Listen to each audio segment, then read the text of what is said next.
This device lock অথবা MI account lock, এই লকগুলো খুলতে গেলে মোটামুটি এক প্রকার যুদ্ধই করতে হয় মোবাইলের সাথে। তো এই যে এরকম একটা লক আসছে আমার কাছে আনলকের জন্য, তো চেষ্টা করে দেখি আসলে খোলা যায় কিনা। তার আগে বলে রাখি, যারা এই ধরনের ফোনগুলো আনলক করতে চাইতেছেন তারা অবশ্যই ফোন নিয়ে আসার সময় সঙ্গে ফোনের কাগজপত্র নিয়ে আসবেন, অন্যথায় এই ধরনের কাজগুলো আমি করি না।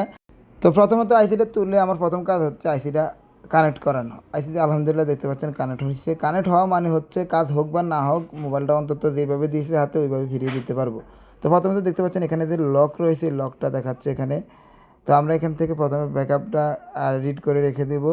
তো এরপর হচ্ছে সিকিউরিটি থেকে আমি ছোট্ট একটা ফাইল জাস্ট ডিলিট করে দিয়ে দেবো। আমি আগে ব্যাকআপ নিয়ে রাখছি, কখনো যদি এই ধরনের ফাইল ডিলিট করতে হয়, ডিলিট করার পরে যদি কোনো এক্সট্রা ইস্যু আসে তাহলে আবার পুনরায় ওই ব্যাকআপ ফাইল রাইট করে দিলে আসলে পুনরায় আবার আগের অবস্থায় ফিরে আসে।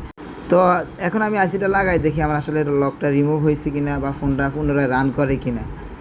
তো আবার বলে রাখি, এই ধরনের ছোটো ছোটো ট্রিক আমি আমার পেজে দিয়ে থাকি, যদি ভালো লাগে আমার পেজটি ফলো করে দিবেন। তো সেটা রান করছে এবং তো আলহামদুলিল্লাহ দেখতে পাচ্ছেন ডিভাইস লক লেখাটি আর আসতেছে না, তার মানে তো এই লকগুলো আনলক করে আবার পুনরায় ওয়াইফাই কানেক্ট করলে দেখা যায় লকগুলো আবার চলে আসতে পারে। সেজন্য দিয়ে একটা ছোটো একটা কাজ করতে হয়, এটা নিয়ে আবার পুনরায় ভিডিও দেবে ইনশাল্লাহ।